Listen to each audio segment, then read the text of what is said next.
pense que Jésus est malade, quand je pense, alléluia, amen. Quand je pense que Jésus est ma sauvée, quand je pense, alléluia, oh, oh, oh, oh, j'appartiens à Jésus, j'appartiens à Jésus, j'appartiens à mon sauveur.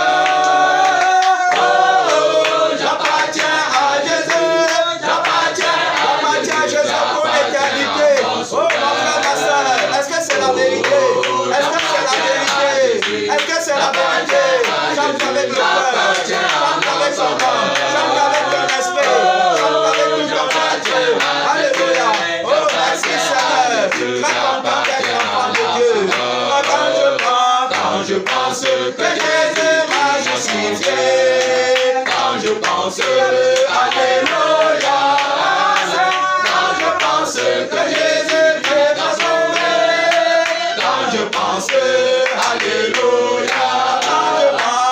Je pense que Jésus est ma libérée, quand je pense à l'Émola, quand je pense que Jésus est ma sauvée, quand je pense à l'Émola, oh, oh, oh, oh. C'est la vérité, c'est la vérité, c'est la vérité, je ne prends plus dans le feu éternel, oh, gloire à Jésus, je ne prends plus en enfer, je suis sauvé de mes péchés. Alléluia, gloire à Jésus. Oh mon frère, ma soeur, chante à Dieu.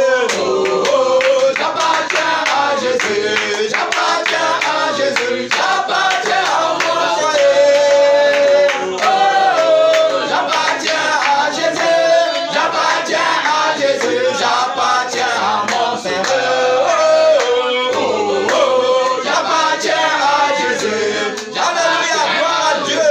Gloire à Dieu.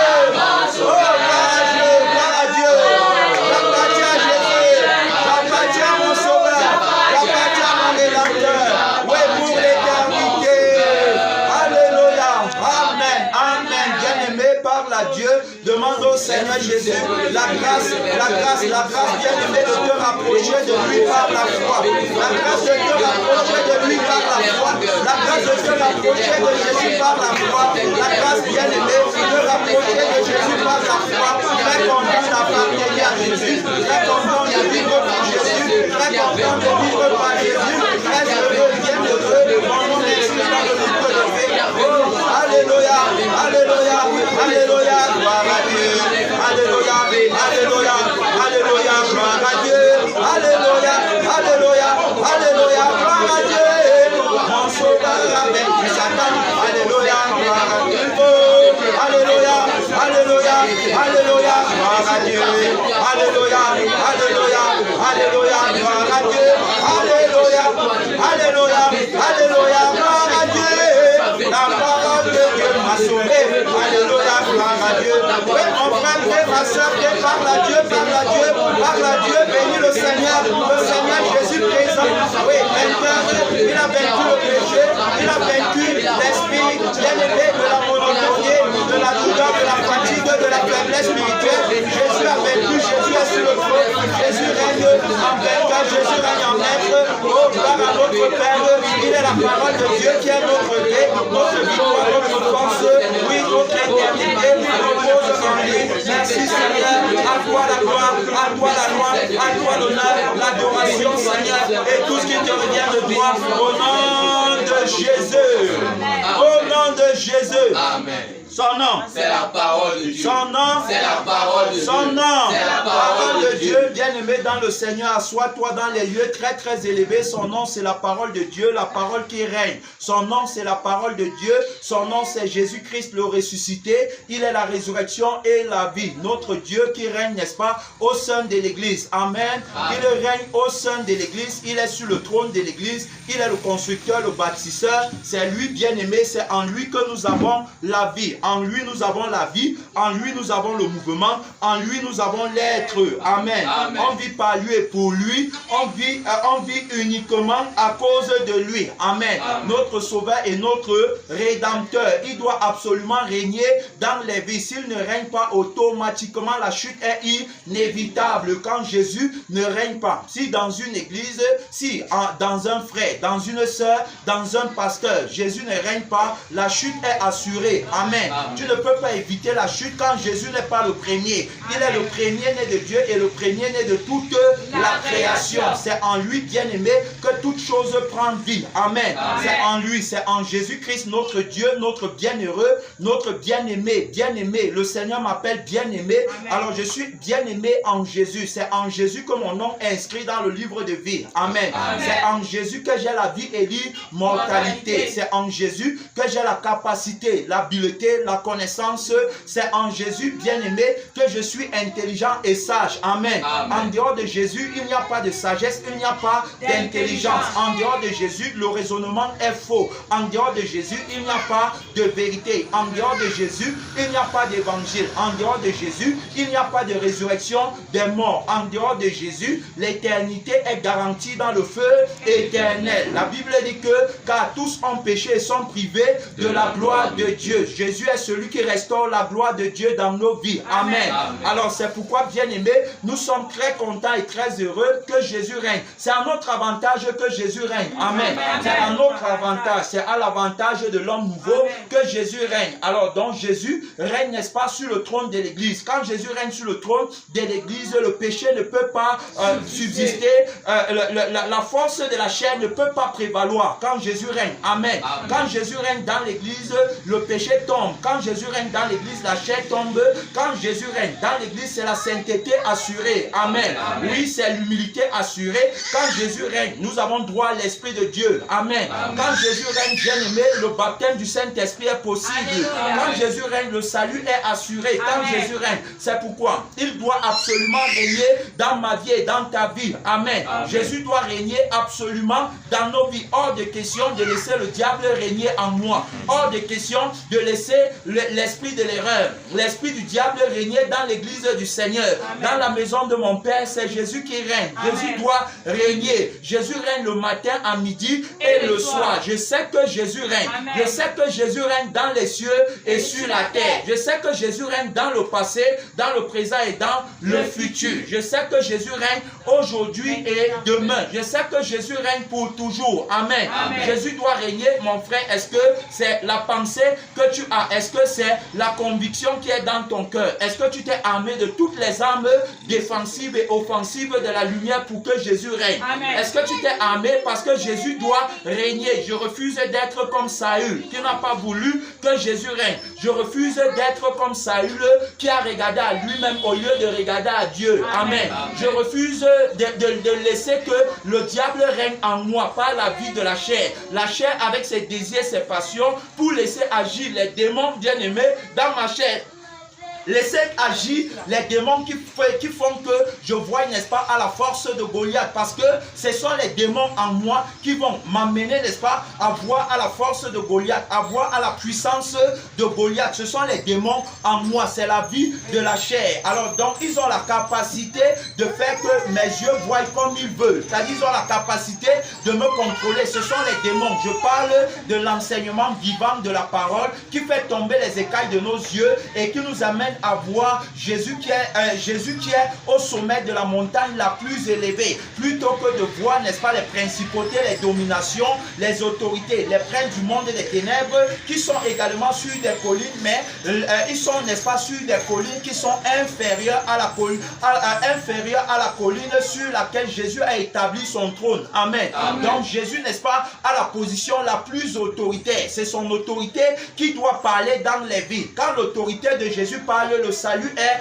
assuré. La vie éternelle est assurée. L'obéissance est assurée. Quand l'autorité de Jésus parle. Alors donc je parlais des démons, n'est-ce pas, dans la chair. On parle, n'est-ce pas, de la chair qui agit par les désirs et les passions. Ceux qui sont en Jésus-Christ ont crucifié la chair avec ses désirs et ses passions. Voilà, donc en Christ, notre chair ne vit plus. Et quand la chair ne vit plus, ces démons ne peuvent plus agir. Ces démons agissent quand la chair vit. Alors, et quand ces démons agissent, ils ont donc la faculté de te faire voir, c'est-à-dire qu'en fonction d'eux, ils vont te plonger dans les ténèbres et l'aveuglement spirituel. C'est pourquoi Jésus a dit que si la lumière qui est en toi est ténèbre, combien sont grandes ces ténèbres. Et la Bible dit encore que si nous espérons en lui uniquement pour les choses de ce monde, c'est que nous sommes les plus malheureux des hommes. Alors donc ces démons, n'est-ce pas, nous amènent à espérer en Dieu pour les choses du monde. C'est pourquoi, alors donc,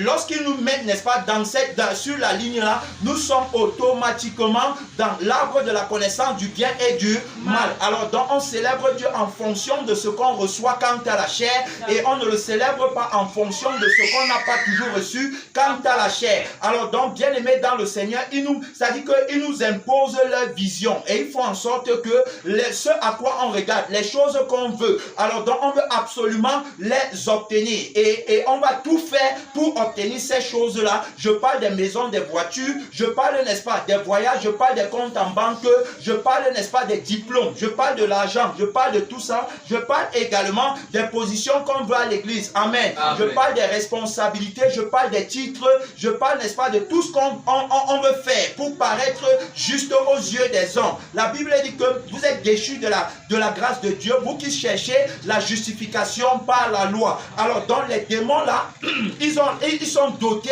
de la capacité, n'est-ce pas, de nous amener, n'est-ce pas, à désirer ces choses au point où ils vont nous faire voir ces choses comme des montagnes. Amen. Amen. Ils vont également par la même occasion nous faire regarder, n'est-ce pas, notre péché comme étant une montagne qui ne peut être aplanie. Amen. Amen. Or, la Bible dit que Jean-Baptiste est celui qui avait été envoyé, n'est-ce pas, pour aplanir le chemin du Seigneur. Donc, pour préparer son chemin, pour aplanir les montagnes par la foi en Jésus-Christ. Alors donc, ils nous font regarder, n'est-ce pas, la taille de nos problèmes. Ils nous font regarder la taille, n'est-ce pas, de nos soucis et de nos inquiétudes. Et lorsqu'on commence à regarder à la taille de ces problèmes-là, on est automatiquement en train de voir, n'est-ce pas, la taille de Goliath. On est en train de voir son invincibilité. On est en train de voir combien on ne peut pas le vaincre. Alors donc, on part dans la bataille en vaincu. Amen. Amen. Est-ce que tu comprends, bien-aimé dans le Seigneur? Ce sont les démons qui t'amènent à voir ça, qui t'amènent, n'est-ce pas, à croire que Goliath est invincible. Or, Jésus est la seule personne qui est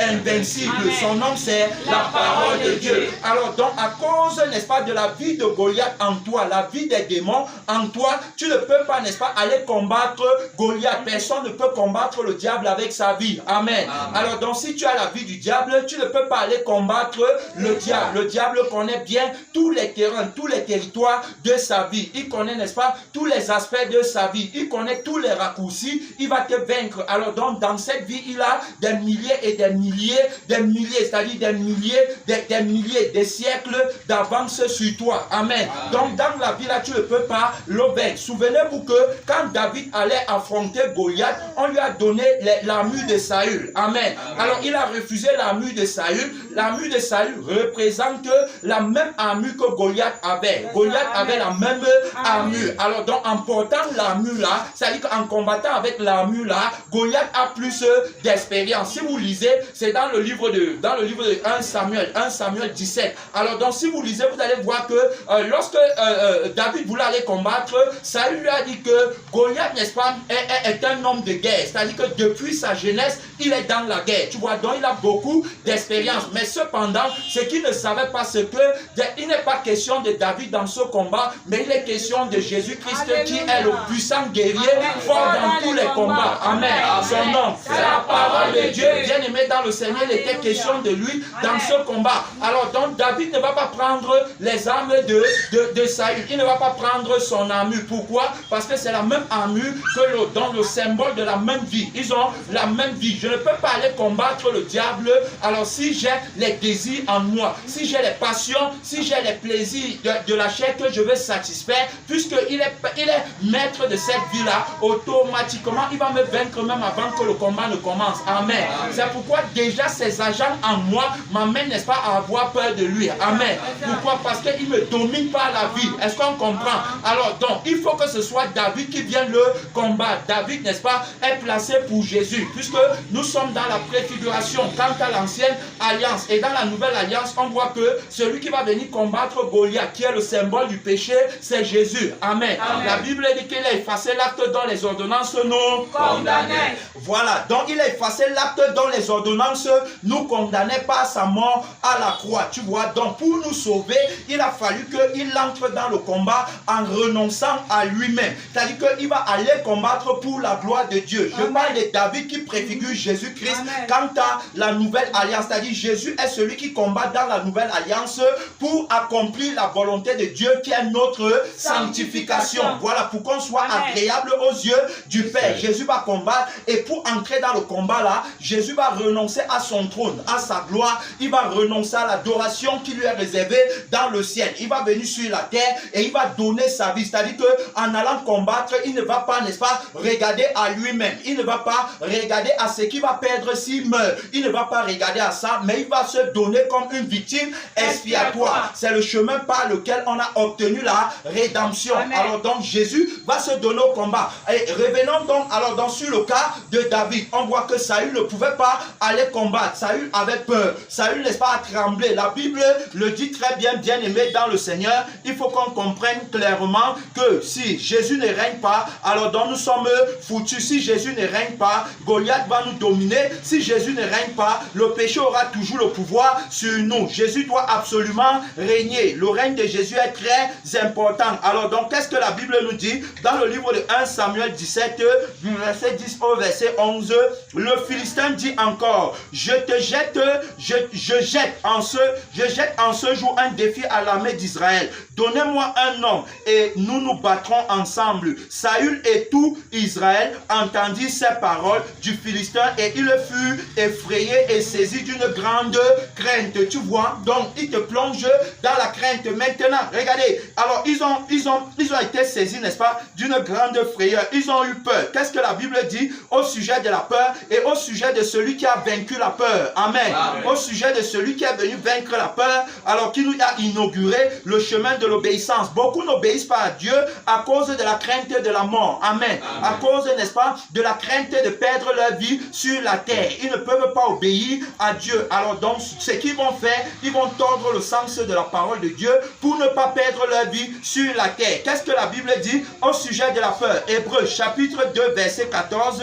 Ainsi donc, puisque les enfants participent au sang et à la chair, il a également participé lui-même, afin que par la mort, il anéantisse celui qui a la puissance de la mort, c'est-à-dire le diable, et qu'il délivra tous ceux qui par crainte de la mort étaient toute leur vie retenus dans la servitude. Tu vois, donc, alors donc Saül et tout le peuple ici étaient retenus dans la servitude à cause de Goliath. Lorsque la chair vit, lorsque le moi vit, lorsque l'ego vit, lorsque on défend son trône, sa gloire, lorsqu'on recherche sa propre justice, alors donc il faut savoir que on ne pourra pas face à l'ennemi, n'est-ce pas, qui est rusé et qui est malin et qui combat depuis la nuit des temps. Il connaît exactement les armes à employer pour te faire baisser la garde. Il connaît exactement quelle sorte d'armement il va utiliser contre toi pour te décourager avant même que le combat ne commence. Alors c'est pourquoi on ne doit pas sous-estimer la force de l'ennemi. On part, n'est-ce pas, dans la bataille avec n'est-ce pas, quelqu'un qui est plus fort que lui. Il a demandé un homme pour combattre contre lui. Et ici on voit que dans tout le peuple d'Israël, personne ne pouvait s'élever parce qu'il n'avait pas la foi véritable. On sait que la foi véritable produit un miracle. Amen. C'est la victoire sur l'ennemi qui est le péché, représenté par Goliath. Alors donc il ne pouvait pas vaincre Goliath à cause du manque de foi. L'église aujourd'hui ne peut pas, n'est-ce pas, avoir le dessus, l'autorité, la puissance et la force si l'église ne s'appuie pas sur Jésus. Jésus. Amen. Si Jésus, n'est-ce pas, n'est pas c'est-à-dire que celui qui est devant, celui qui est dans les premiers rangs de l'armée, celui qui est en avant, s'il n'est pas le général en chef de cette armée est vouée, n'est-ce pas, à la défaite. Amen. Alors donc, bien aimé, on voit ici, la Bible dit qu'il ne pouvait pas obéir par crainte de la mort. Quiconque venait combattre Goliath devait mourir. Parce qu'on parle de l'expérience de Goliath. Mais qu'est-ce qui retient tout le peuple? C'est le péché.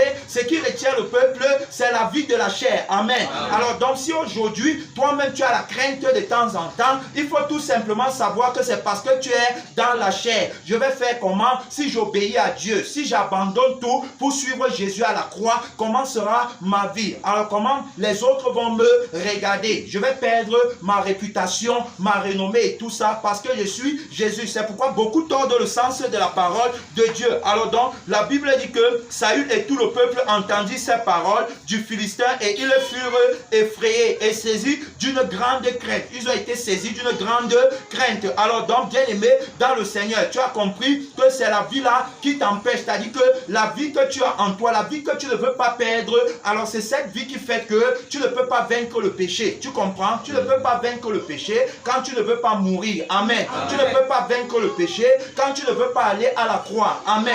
C'est pourquoi on parle de Jésus qui doit régner. Jésus ne peut pas régner quand on n'accepte pas de mourir. On doit tous mourir pour que Jésus règne. Il est question de lui. C'est-à-dire que la vie que l'Église a, c'est la vie de Jésus. Les membres à l'Église, les frères et les sœurs, les pasteurs, les prophètes, les évangélistes et les missionnaires vivent par l'âme de Jésus. Amen. Si ce n'est pas par l'âme de Jésus, alors donc il n'y a rien. Il faut bien comprendre. Donc quand on s'assoit, quand David s'asseyait sur le trône, il s'asseyait, n'est-ce pas, au nom de Jésus. Quand il défendait le trône face à Goliath, c'était au nom de Jésus. C'était le trône de Jésus. Voilà, donc il est parti dans le combat au nom de son Dieu, au nom du Dieu d'Israël. Il n'est pas parti dans le combat à son propre nom. Bien aimé dans le Seigneur, il faut très bien comprendre. Regarde, ici dans le livre de 1 Samuel, chapitre 17, verset 25, regardez ce que la parole de Dieu dit. La parole de Dieu dit ceci. David dit aux hommes qui se trouvaient près de lui, que fera-t-on à celui qui tuera ce Philistin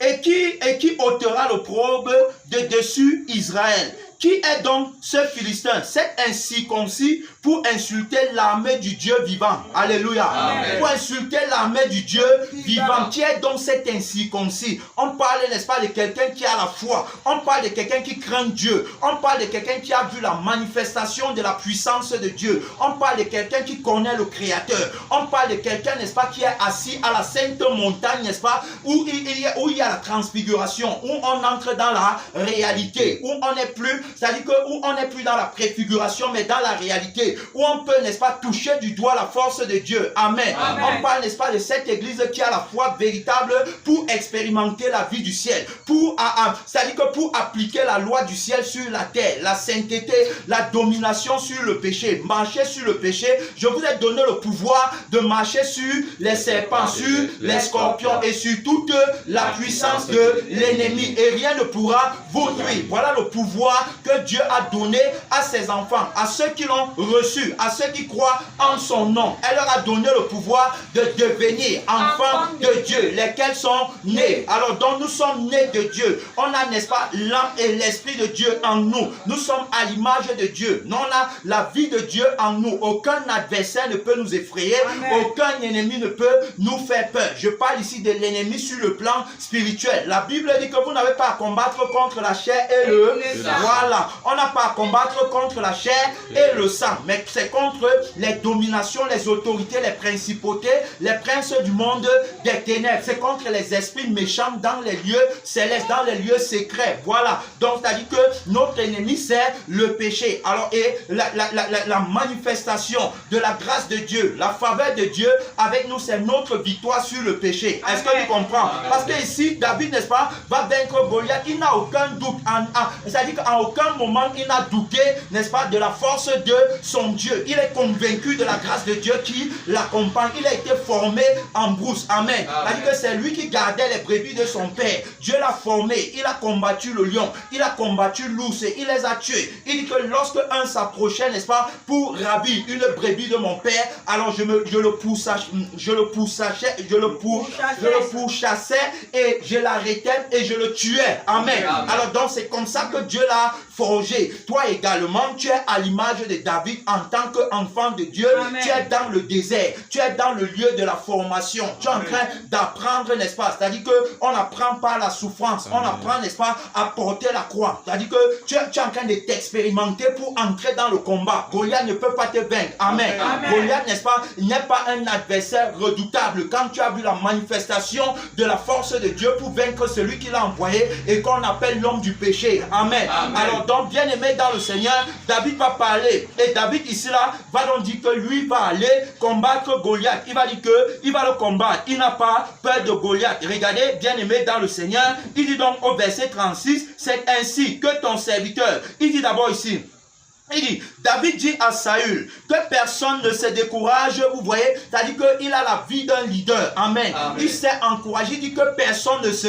décourage, car Jésus est notre étendard, Jésus est notre bannière. Amen. Amen. Il dit que personne ne se décourage, il dit qu'à cause de ce Philistin, ton serviteur ira se battre avec lui. Saül dit à David, tu ne peux pas aller te battre avec ce Philistin, car tu es un enfant, et il est un homme de guerre, dès sa jeunesse. Tu vois, un homme de guerre, dès sa jeunesse. Il veut souligner ici là son expérience dans le combat, dans la ruse, dans la séduction, dans la malice, son expérience. Il veut souligner ça, il veut montrer que non. C'est-à-dire que nous, on le connaît de par la vie qu'on a. C'est-à-dire que la vie qu'on a nous amène à reconnaître que personne ne l'a vaincu. Amen. Amen. C'est pourquoi vous voyez beaucoup de pasteurs, prophètes, évangélistes, missionnaires disent que personne n'est saint. C'est-à-dire que personne ne peut vaincre le péché. C'est parce qu'ils n'ont pas la vie de Jésus en eux. Ils n'ont pas la foi de David, parce que la foi de David produit le miracle de la victoire sur Goliath, le miracle de la sanctification pour connaître la perfection. Alors donc ils n'ont pas connu l'œuvre de Jésus qui est la parole de Dieu et qui a dit qu'il va présenter au Père une église qui est glorieuse, qui est sans tache ni ride, mais sainte et irrépréhensible. Il a la puissance pour le faire. Il a dit que tout pouvoir m'a été donné dans le ciel et sur la terre. Il a l'ultime responsabilité de faire de nous des disciples, des témoins, c'est-à-dire qu'il va faire de nous des enfants de Dieu, glorieux et vainqueurs. Il va faire de nous des personnes, n'est-ce pas, qui ont la nature de Dieu en eux. Il dit, soyez donc parfaits comme votre Père Céleste est parfait. Alors donc, vous voyez, bien aimé dans le Seigneur, il ne part pas dans le combat comme un aveugle, parce qu'un aveugle ne peut pas conduire d'autres aveugles. C'est pourquoi l'aveugle de Saül, n'est-ce pas, s'est arrêté avec tout le peuple. Il n'avait pas de révélation. Il n'avait pas bien aimé la foi qui devait l'amener à compter sur Dieu et non sur lui. Amen. Amen. Alors donc il va s'arrêter et il faut que quelqu'un qui a foi en Dieu vienne prendre, c'est-à-dire que quelqu'un, n'est-ce pas, qui est digne de conduire le peuple de Dieu s'élève. C'est-à-dire que celui qui est digne de s'asseoir à la place du roi. C'est-à-dire que David, n'est-ce pas, ne sera pas roi en vain. Amen. Amen. David, c'est le bien-aimé de Dieu. David a l'onction royale. Amen. Amen. David, n'est-ce pas, part dans le combat. Il ne part pas avec le désir de devenir, mais il part mourir. David part comme quelqu'un qui part mourir. David n'a rien à gagner. David est prêt à s'humilier pour que Dieu soit honoré. Amen. Amen. David est prêt, n'est-ce pas, à faire comme Jean-Baptiste. Il faut que je décroisse pour que lui croisse. Amen. Amen. Alors donc, David, n'est-ce pas, c'est l'image de l'homme nouveau. C'est-à-dire qu'il n'a rien à gagner dans le combat pour lui-même. C'est quand tu as quelque chose à gagner, alors que tu as peur de perdre la chose là. Amen. Amen. Donc, bien aimé dans le Seigneur, il dit donc que, il dit ceci, quand Saül va raconter tout ça, David dit à Saül, ton serviteur faisait perdre les brebis de son père. Et quand un lion ou un ours venait à enlever une du troupeau, je courais après lui, je le frappais et j'arrachais la brebis de sa gueule. S'il se dressait contre moi, je le saisissais par la gorge, et je le frappais et je le tuais. C'est ainsi que ton serviteur c'est ainsi que ton serviteur a terrassé le lion et l'ours, et il en sera du Philistin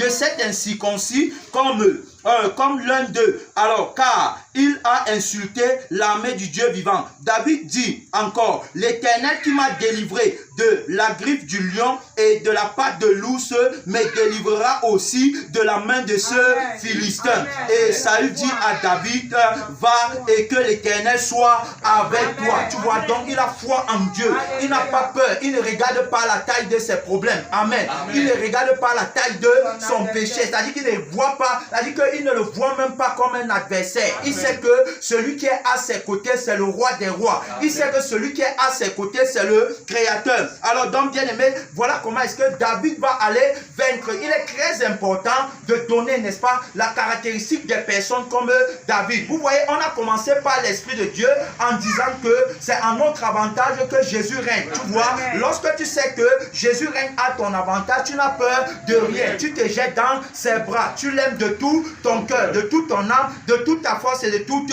ta pensée. Tu as foi en lui. La foi est agissante par l'amour. La caractéristique des personnes comme David, c'est les personnes qui aiment beaucoup le Seigneur Jésus. Amen. C'est les personnes qui vivent par Jésus et pour Jésus. C'est-à-dire qu'ils n'ont rien d'autre en dehors de Jésus. Jésus est leur trésor le plus précieux, bien aimé dans le Seigneur. Alors donc il va, n'est-ce pas, se donner complètement à lui. De telles personnes sont humbles parce qu'ils ne comptent pas sur sa force. Il n'a d'ailleurs aucune force pour lutter contre Goliath. Donc il ne compte pas sur lui. Mais il sait que celui qui est avec lui c'est-à-dire qu'il est éternellement plus fort que Goliath. Amen. C'est-à-dire que si le combat était à refaire, il va vaincre et revaincre et revaincre. Il est vainqueur 7 fois. Amen. Personne, n'est-ce pas, ne peut le vaincre dans le combat. Ce n'est pas en vain qu'on l'appelle puissant, guerrier, fort dans le combat. Alors donc, c'est-à-dire que dans ce combat, il combat, n'est-ce pas, à partir de la victoire. Il est déclaré vainqueur avant que le combat ne commence. Alors donc, David, n'est-ce pas, David est humble, tu vois. C'est l'image d'un frère, c'est l'image d'une soeur, c'est l'image d'un pasteur. Quelqu'un qui a le titre ou la position et qui ne compte pas sur ça. Est-ce qu'on comprend? C'est-à-dire qu'il ne regarde pas ça, il ne regarde pas ce que les yeux voient. Et il ne regarde pas à sa personne. Il n'est pas conscient d'être quelqu'un. Est-ce qu'on comprend? Il n'est pas conscient d'être quelqu'un. Il est conscient uniquement de son Dieu. De telles personnes sont remplies d'amour. De telles personnes aiment sincèrement parce qu'elles n'ont rien à gagner. Elles n'exploitent pas. Tu comprends? C'est-à-dire que tout, c'est-à-dire que leur bien-être, leur bonheur qui est ineffable et qui est éternel, c'est Jésus-Christ. Amen. Alors en dehors de lui, rien, elles ne peuvent pas être corrompues. C'est-à-dire que tu ne peux pas les corrompre. Le péché ne peut pas avoir le dessus sur eux. Elles ont la crainte véritable de Dieu. Alors donc on va voir ici là, c'est la caractéristique des personnes comme David. D'un autre côté, on a, n'est-ce pas, des personnes à l'image de Saül. Ce sont des personnes, n'est-ce pas, qui ne pensent qu'à elles-mêmes. La Bible dit qu'ils ont pour Dieu le ventre et ils ne pensent qu'aux choses de la terre. Leur fin sera la perdition. Tu vois, quand tu veux gagner ta vie, tu as peur de mourir. Jésus dit que celui qui voudra sauver sa vie la perdra. Mais celui qui perd sa vie à cause de moi la retrouvera. Est-ce que ce n'est pas ce que David a fait? Amen. David a perdu sa vie à cause de Jésus et il l'a retrouvé. Gloire à Dieu. Alors, mais on voit que Saül ne veut pas perdre sa vie à cause de Jésus et automatiquement il va la perdre parce qu'il sera déchu de la grâce de Dieu et Dieu va dire au prophète Samuel que je l'ai rejeté. Alors j'ai choisi un nom selon mon cœur. Son nom, c'est la parole de Dieu. Son nom, c'est véritablement la parole de Dieu.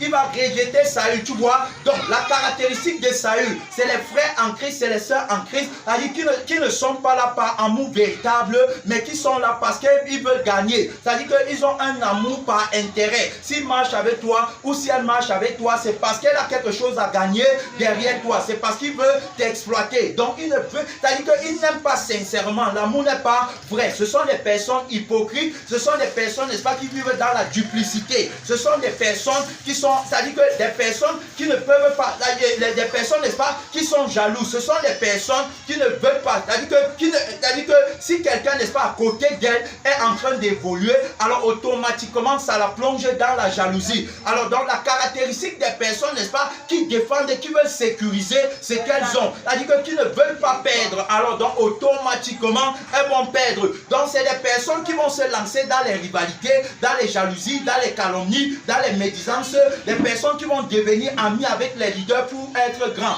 Des personnes, n'est-ce pas, qui veulent préserver leur renommée, leur réputation. Des personnes qui veulent être respectées. Des personnes qui ont honte. C'est-à-dire qui ne peuvent pas, n'est-ce pas, tout donner pour que le Seigneur Jésus soit glorifié. Des personnes qui n'acceptent pas l'humiliation. Des personnes qui sont conscientes de leur nudité. Amen. Alors donc de telles personnes ne peuvent pas aller loin. C'est pourquoi la Bible dit qu'elles ont fait naufrage par rapport à la foi. C'est l'image des personnes comme Saül, comme Akan, comme Giazi, comme Uza. Des personnes, n'est-ce pas, qui croient qu'elles peuvent aider Dieu. Des personnes, n'est-ce pas, qui veulent toucher à la gloire de Dieu. Qui veulent s'asseoir sur le trône de Dieu, pas au nom de Dieu, mais en leur propre nom. C'est-à-dire qui prennent le trône de Dieu pour faire pour eux avec. C'est pourquoi la parole dit que quand Dieu a appelé Saül, il était humble. Mais maintenant, il s'est enorgueilli et il veut offrir maintenant les sacrifices qui ne viennent plus d'un cœur qui est brisé, d'un cœur humilié, d'un cœur qui a été lavé dans le sang de Jésus. Mais il veut maintenant offrir les sacrifices qui proviennent d'un cœur orgueilleux, d'un cœur, n'est-ce pas, qui est arrogant. Amen. Alors donc automatiquement, il ne peut pas s'en sortir. Donc bien aimé, dans le Seigneur, tu dois t'examiner. Tu dois véritablement t'examiner. Pourquoi est-ce que tu ne parviens pas à vaincre le péché? Alors regarde seulement, c'est tout simplement parce que tu te comportes comme Saül. Tu as conscience d'être une personne et tu n'as pas foi en Jésus pour aller t'humilier au pied de sa croix pour qu'il te donne la victoire sur ton péché. Alors donc toi tu promeus la prospérité et la vie de la chair. Alors donc en promouvant la prospérité et la vie de la chair, comment tu peux vaincre le péché? Tu ne sais pas que Goliath, qui a été envoyé par l'homme du péché, est celui qui a l'expérience plus que toi dans la vie de la chair et que tu ne peux pas le combattre avec sa vie, c'est impossible. Voilà pourquoi tu penses que la sainteté n'est pas possible. En fait, ces agents en toi t'ont rendu aveugle au point où tu crois que la sainteté n'est pas possible. Et c'est pourquoi Jésus t'a dit également que la lumière donc qui est en toi est ténèbres, parce que la sainteté est bel et bien possible. David va te démontrer ça, n'est-ce pas, par sa victoire sur Goliath. Amen. Et nous également, aujourd'hui, on va te démontrer que la sainteté est possible parce que on va s'accorder avec la croix de Christ pour mourir totalement et complètement dans la vie, n'est-ce pas, que les démons aveuglent et trompent, pour nous plonger dans le mystère de l'erreur et la fausse prophétie, et on va mourir avec Christ pour ressusciter avec lui. Amen. Alors donc, étant ressuscité avec Christ, nous sommes véritablement entrés dans la lumière et c'est la raison pour laquelle nous te disons que la sainteté est bel et bien possible.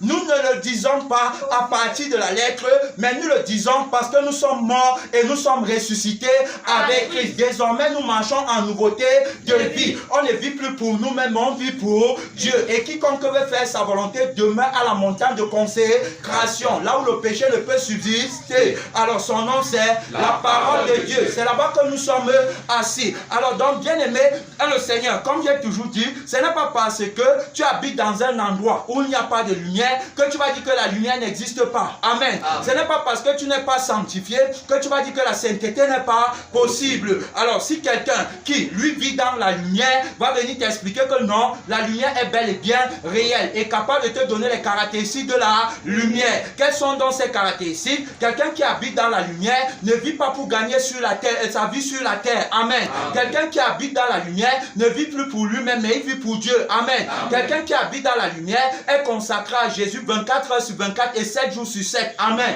Dans la présence de Dieu, le péché ne peut pas prévaloir. Alors donc si tu crois que le péché prévaut dans ta vie tout simplement parce que tu n'es pas passé des ténèbres à la lumière par le canal de la mort et de la résurrection. Donc tu n'as pas accepté de perdre ta vie dans le monde. Voilà pourquoi tu crois que le péché, n'est-ce pas, est un adversaire qui est invincible. Nous on te dit que le péché n'est pas un adversaire qui est invincible. Le péché a été vaincu par Jésus, par le témoignage que nous rendons à partir de la vie que nous avons et qui ne pêche pas. Amen. Elle dit que toute la journée c'est pour Jésus. Elle dit qu'on s'arme de sa pensée 24 heures sur 24. Il est le souverain sacrificateur à qui on doit la dîme du temps de notre vie sur la terre. Bien aimé dans le Seigneur. Alors donc on comprend parfaitement que Jésus est véritablement vainqueur et que tous ceux qui se confient en lui ceux-là ont la victoire sur le péché. Amen. Tous ceux qui se confient en lui ont la victoire sur le péché. Impossible de se confier en lui et ne pas obtenir le miracle de la sanctification. Il est celui qui accomplit, n'est-ce pas, la volonté de Dieu dans la vie de ceux qui croient en lui. Car Dieu a tant aimé le monde qu'il a donné son Fils unique, afin que quiconque croit en lui, quiconque ait foi en lui, ne périsse point. Donc qu'il ne soit pas vaincu par Goliath, car le salaire du péché c'est la mort. Mais qu'il ait quoi? La vie éternelle. Autrement dit, la victoire de la sainteté sur le péché. Autrement dit, la vie qui ne pêche pas, la vie irrépréhensible, la vie qui vit éternellement. Voilà la vie, n'est-ce pas, que Jésus donne. Lorsqu'on parle de la victoire d'Israël sur ses adversaires, on parle de nous également quant à la nouvelle alliance sur le péché qui est notre adversaire. Puisque eux ils combattaient physiquement, mais nous on combat spirituellement. Alors donc, où est donc ta victoire? Où est donc ta victoire? Toi qui dis être du peuple d'Israël, où est donc ta victoire? Puisque tu dis que la sainteté n'est pas possible. Or, Israël obtenait la victoire sur tous ses adversaires parce que elle avait à sa tête le chef de l'armée qui est Jésus-Christ, qui est la parole de Dieu et qui lui donnait la victoire, qui était le chef des prophètes en Israël. C'est pourquoi Israël ne perdait aucun de ses combats. Mais aujourd'hui, tu dis que la sainteté n'est pas possible, montrant par là que tu es vaincu par tous tes adversaires. Tu es vaincu par l'adultère, tu es vaincu par le mensonge, tu es vaincu par la cupidité, tu es vaincu. Et alors donc, tu t'appuies sur ça pour dire que personne ne peut vaincre le péché. Où est donc ton Dieu? Où est le Dieu d'Israël? Puisque tu dis que tu es enfant de Dieu veut dire enfant d'Israël. Amen. Enfant de Dieu veut dire que tu appartiens au peuple de Dieu. Où est donc la victoire du peuple de Dieu? Église, où est ta victoire? Où est ton Dieu? Si le diable t'a vaincu, si le péché ne peut pas être vaincu. Jésus, ton Jésus donc que tu appelles, c'est un faux Jésus. Notre Jésus est le véritable parce qu'il nous fait voir la victoire d'Israël, n'est-ce pas, dans le temps actuel par notre domination sur toute forme de péché. Amen. Son nom, c'est la parole de Dieu. Son nom, c'est la parole de Dieu. Bien-aimé dans le Seigneur, tu vas te lever pour prier, pour parler à Dieu. Tu vas parler à Dieu. Mon frère, tu vas parler à Dieu. Ma soeur, tu vas parler à Dieu. Tu vas bénir le Seigneur Jésus pour la victoire qu'il t'a donnée sur le péché. Oui, célèbre la force de ton Dieu, la force de Jésus qui t'accompagne dans le jeu, la force de Jésus qui t'accompagne dans l'intercession, la force de Jésus qui t'accompagne dans la bataille face à tes ennemis. Tu sors vainqueur parce que Jésus est celui qui combat pour toi. Oui, c'est au nom de l'Éternel des armées que nous jeûnons, que nous prions. C'est au nom de l'Éternel des armées que nous résistons. C'est au nom de l'Éternel des armées que nous ne nous donnons pas bien aimés. C'est au nom de l'Éternel des armées que nous n'avons aucun amour pour le monde. Oui, nous sommes vendus à Jésus, complètement donnés à Christ. Christ est notre victoire, Christ est notre sainteté. Oh Éternel, notre Père, Papa, nous célébrons ta venue dans la gloire. Papa, nous t'appelons. Papa, l'Église a besoin de toi. Papa, pour avoir la victoire sur le péché, la victoire sur la haine, la victoire sur les divisions, la victoire, Seigneur, sur le monde. Oui, car la victoire qui triomphe du monde, c'est notre foi en toi. Seigneur Jésus, notre Père et notre Dieu, triomphalement vainqueur, assis à l'extrémité du septentrion. Papa, tu as la position la plus autoritaire. Papa, tu as le dernier mot. Papa, tu es le vainqueur. Papa, tu inscris nos vies dans le livre de vie. Papa, tu inscris nos noms. Oh, merci Seigneur. Papa, nous te bénissons. Oui, mon frère, ma soeur, célèbre sa force. Alléluia, gloire à Dieu. Ta parole est ma vie. Ta parole est ma force. Mystère de Dieu. Ta parole est ma victoire. Ta parole est ma victoire. Ta parole est ma vie. Ta parole est ma force. Ta parole est notre autorité, Seigneur Jésus. Ta parole est le triomphe. Ta parole, Seigneur Jésus, est notre autorité. Mystère de Dieu. Ta parole est mon tour. Oh, merci Seigneur, merci Seigneur, merci Seigneur. À toi la gloire, à toi l'honneur, à toi la louange et l'adoration. Toi qui règnes et qui vis éternellement, au nom de Jésus.